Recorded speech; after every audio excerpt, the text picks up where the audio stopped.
Hey look, my neck is all purple. This is Heidi. She's come to help with this tier list, haven't you? Yeah, are you a fan of Sofia Coppola? She is. But which is her favourite Sofia Coppola film? Coppola? Coppola? One of those? Sorry, Sophia, if I'm pronouncing either of your names wrong. Which is Heidi's favourite Sofia Coppola film? Let's find out in this tier list video. Hello everybody. This cat is very distracting. There we go, look, cat.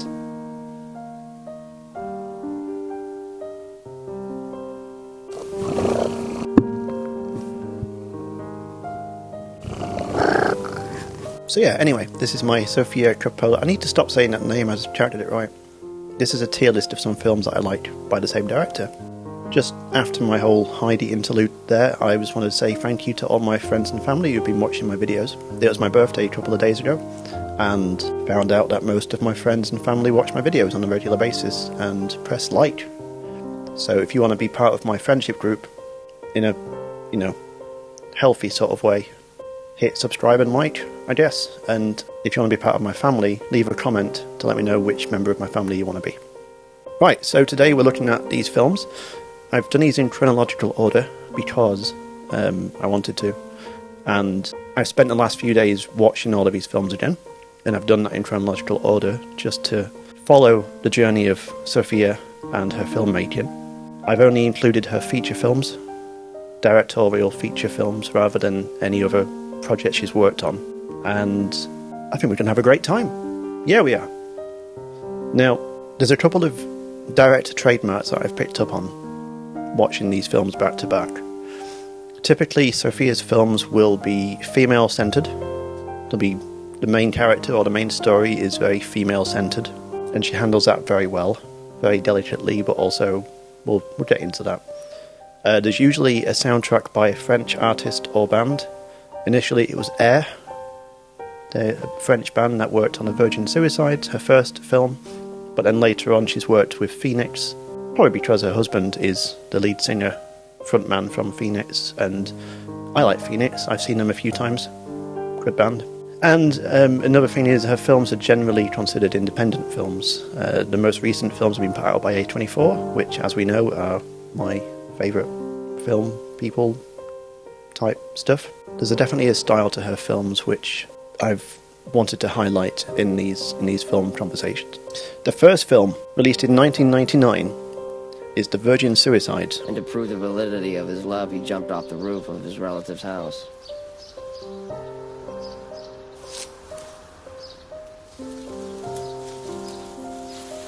The Virgin Suicides is based on a novel, released in 1993. It follows the lives, again just reading on Wikipedia because, why not? It follows the lives of 5 adolescent sisters in Detroit during 1975. If the title doesn't give it away, some tragic things happen, and this film is very stylistic, very much set in the 70s, and it was my first entry into her filmography back in the day, and I developed a bit of a crush on Kirsten Dunst. So any film with her in it is going to get preferential treatment, which I know is biased, but that's the whole point of a tier list. I'm ranking these films based on my personal opinion. Even though it was my first entry into a filmography, I wouldn't put Virgin Suicides at S tier, and I don't think I ever would. Now, great soundtrack. I really enjoyed the film, but there's one part of it which really stands out for me as not working, and that's, I imagine it's taken it from the original format of the novel. There's a character who provides a voiceover narration type thing, and there's a big reveal near the end about who he is, or what his relationship is to the story, and that just falls a little bit flat for me. Yeah, it just doesn't really work, and that is something that is continued in another one of her films, but again, we'll come to that when we come to that. So The Virgin Suicide is going to go in A, possibly mostly nostalgia reasons, but there we go.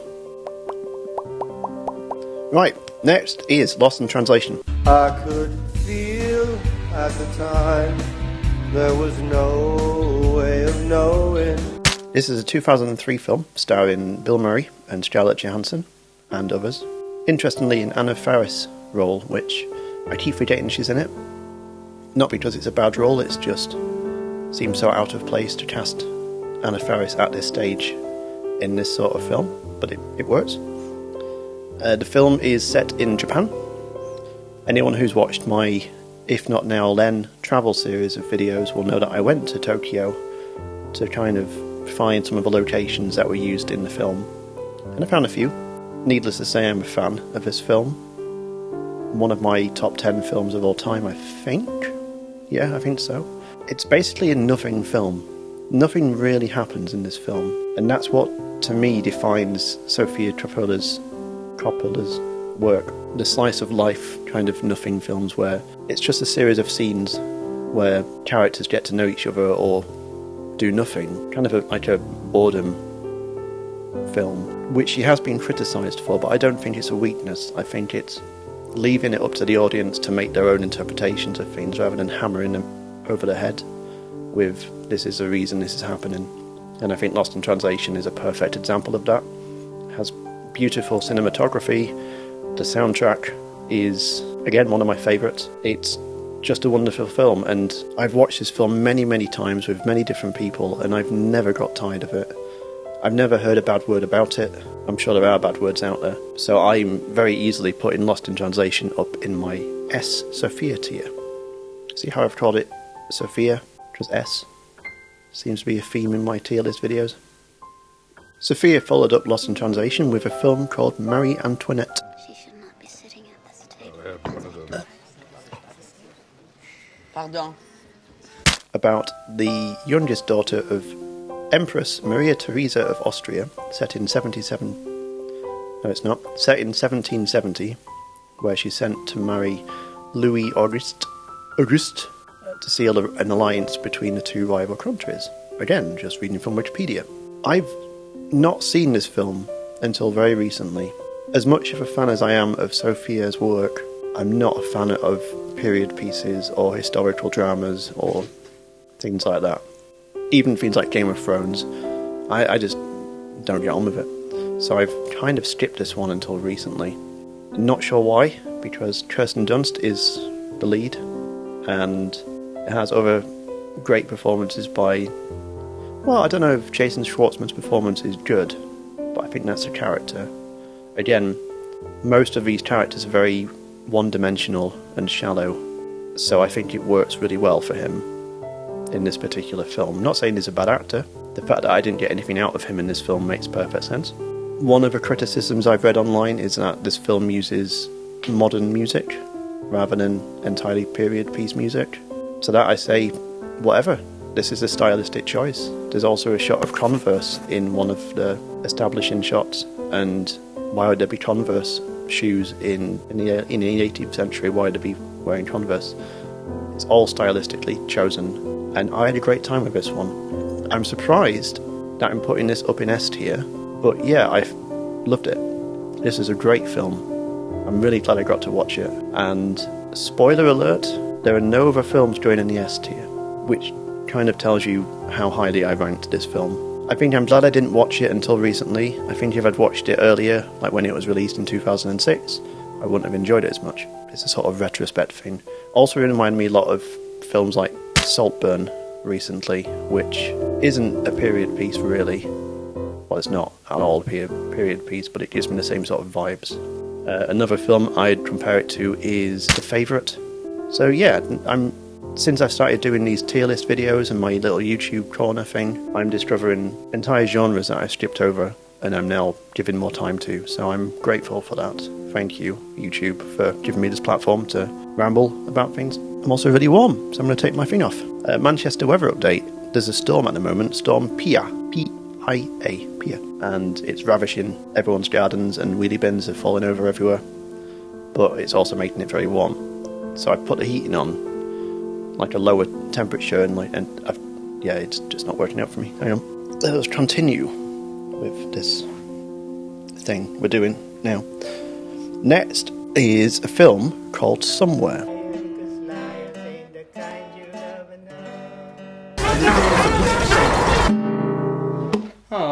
guitar's out of tune.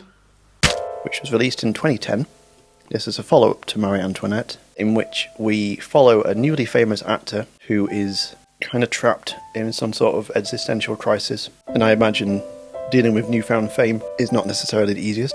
It stars Stephen Dorff, who I've really not seen much of, but also his daughter is played by Ellie Fanning, who will crop up again later on in this list. This is very much a nothing film, to a fault. I found the entire plotline unrelatable, although I'm sure if I lived in LA or I was working in Hollywood or whatever, it would mean more to me. I also don't have a daughter. Nothing connected with me for this. It's a very well made film, as always, very gentle, very soft, but it is just nothing. I got nothing out of this whatsoever. Not a bad film. None of these are bad films, but I saw this when it first came out, didn't connect with it then, and I don't connect with it now. So unfortunately, that one is going down in my D tier. Just to reaffirm, none of these are bad films. Sophia, I know you're watching. Love you. But, you know, if I put them all on the same level, it'd be boring, so. Next is the Bling Ring.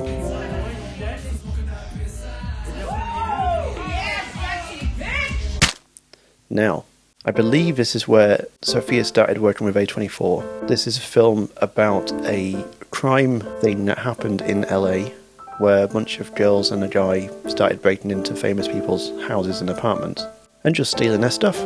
Just walking around with fancy clothes and posting about it on social media and be like, hey look, I'm wearing Paris Hilton's clothes. Now, do you remember earlier when I mentioned the Virgin Suicides? About how I didn't really like the narration style of, interviewing and then all that.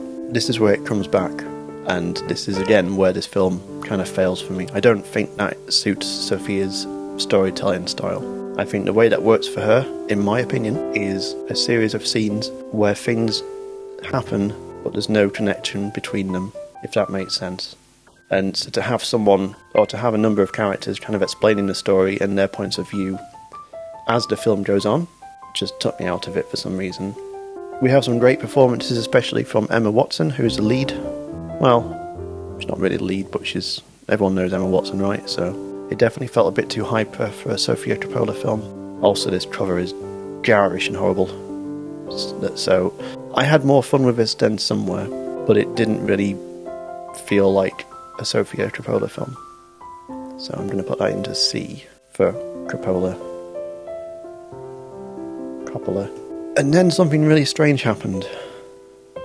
Sofia made a Christmas film for Netflix. Essentially, it's a Bill Murray vehicle. Good to see him working with Sofia again after Lost in Translation, that was nice. But it is essentially just a bunch of shots of Bill Murray reluctantly performing Christmas songs with various performers, including Phoenix, obviously. Chris Rock is in there, Miley Cyrus, George Clooney. Ultimately, it's a Christmas film. A nice little way to spend an hour, but it doesn't compare to any of these, so that is going into D. If you see my Christmas film tier list, you'll know that I'm not a big fan of Christmas anyway, so I was hoping Bill Murray could carry me through on this one, but no, he didn't. Good poster though. I like the poster. So yeah, that's going into D tier. Next we have the Beguiled. Edwina, bring me the anatomy book. Beguiled? Begiles? Buffy Giles? To be the sad man. Anyway, the Beguiled, film released in 2017, is based on a 1966 novel of the same name, starring Colin Farrell, Nicole Kidman, Kirsten Dunst, yay, and Ellie Fanning. Told you she'd be back. Ellie Fanning's back. Right. This is about a girls' school in Virginia where an injured corporal in the army during the Civil War and all that, they bring in this wounded soldier and tend to him, heal him, and then find out that he's a bit evil. I don't really have a lot to say about this one, other than it took me 2 attempts to get through this film this week. Not seen it before. It definitely fits in with Sophia's filmography. It's a very female-centric story. Nicole Kidman is great as always. Kirsten Dunst. Everyone's great in this. Colin Farrell. I'm just going to list names again because they're all good. They're all good performances. The film is very beautifully shot and very appropriate for the time. The music doesn't go modern. It's a very accurate period piece, I believe. In my opinion, it seemed accurate. Yeah, I don't have much to say about this. But I'm going to put it into B tier, because again, it's one of these films that I skipped over for the subject matter. 19th century American history isn't really something that I'm interested in too much, because, I wasn't alive back then, contrary to popular belief. So, but having watched it now, I can appreciate it for a solid film. Just not my sort of thing, but better than Bling Ring. Coming to the end of our list now, we have On the Rocks. Males are forced to fight, to dominate, and to impregnate all females. Film released in 2020. This was released onto Apple TV+, starring Bill Murray and Rashida Jones. Also Marlon Wayans, but the poster only has Bill Murray and Rashida Jones on it, so. This is a film about a woman who believes her husband is having an affair, so reluctantly brings on her father to help with the investigation. There's another A24 film. This one was a fine film. It was watchable, had some funny moments, but it just didn't go anywhere. At least with the other films that Sofia has made, they do have a plot line and an ending, and it's not just an excuse to get these actors into a room and have fun. By the end I was just kind of bored, and the ending was quite anticlimactic, which is good. Like, it's a happy ending, but it felt like a TV movie, and I guess it was. It's an Apple TV Plus movie. But I just felt like Sofia can probably do a lot better with this, especially getting Bill Murray on board as well. Almost felt like they were trying to recapture the magic of Lost in Translation, and I don't know, Rashida Jones' character is just too much of a powerful person. I don't know if that comes across badly, but you know what I mean? So this one is going to go into my C tier. So a nice even spread so far. This is going well. No massive surprises for me, other than Marie Antoinette being at S tier. And then we come on to Priscilla. I thought I could work there a few days a week after school. I thought it could be fun. Well, it's either me or career, baby. When I call you, I need you to be there for me. Which is her most recent film. This is a film about Priscilla Presley, or formerly known as Priscilla maiden name. And it tells the story of her relationship with Elvis Presley. Released just over a year after the Elvis film by Baz Luhrmann. This is a much more complicated, sentimental piece about that relationship, whereas the Elvis film by Baz Luhrmann only featured Priscilla for maybe 10 minutes of the film runtime. Now, I'm a big fan of Jacob Elordi, having seen him in Euphoria and Saltburn most recently. I wasn't a big fan of his Elvis portrayal, but I think that's the point. This telling of the story makes Elvis out to be a pretty horrible person, and just the whole preying on an underage girl, which, whether it is his intention or not, I don't know, but it just comes across as not a very happy story. Priscilla is played by Kaylee Spaney. I think that's the pronunciation, but again, I don't know. She's fantastic, and I love this film. This was a very, very good film for me to watch, because, as you do. An interesting fact I read is that they couldn't get the rights to use most Elvis recordings because the Elvis Enterprise, or whoever they are, disowned this film. They didn't want anything to do with it, so they didn't allow any Elvis recordings to be used. But then Phoenix come in with their contemporary stylings of an Elvis film, and that works really well. Yeah, I really love this film. I know I said I only put 2 films into the S tier, but this is a recency bias thing. This is going to go between A and S, but I can't do that on here. I have to choose one. So to even things out, I'm going to put it into A tier. Even though I have nothing bad to say about the film, it was exactly what I wanted from a Sofia Coppola film about Priscilla Presley. I learned a lot about Elvis, or this interpretation of Elvis. Not things I was really wanting to know about him. Kind of made him out to be a bit of a dick, but that's the point. Films are supposed to make you feel things, and I felt mainly that I'm going to watch this again very soon. So there we have it. That should hopefully be a nice short tier list video thing of Sofia Coppola's films. From this point on, I will always be there for Sofia's films and works. I trust her as a filmmaker, and even if I don't necessarily connect with the material, I never regret watching them, and I especially have a good time watching things like Lost in Translation. So yeah, I hope you've enjoyed this. If you disagree with any of my listings, please let me know in your comments. If you liked it, press like. If you disliked it, press like. And subscribe for more things like this, because that really helps me out and other YouTubers. If you go to watch a video on YouTube and you like it, do those things, because it does make a big difference, especially for small content creators like moi. Being all French there, because France is only around the corner.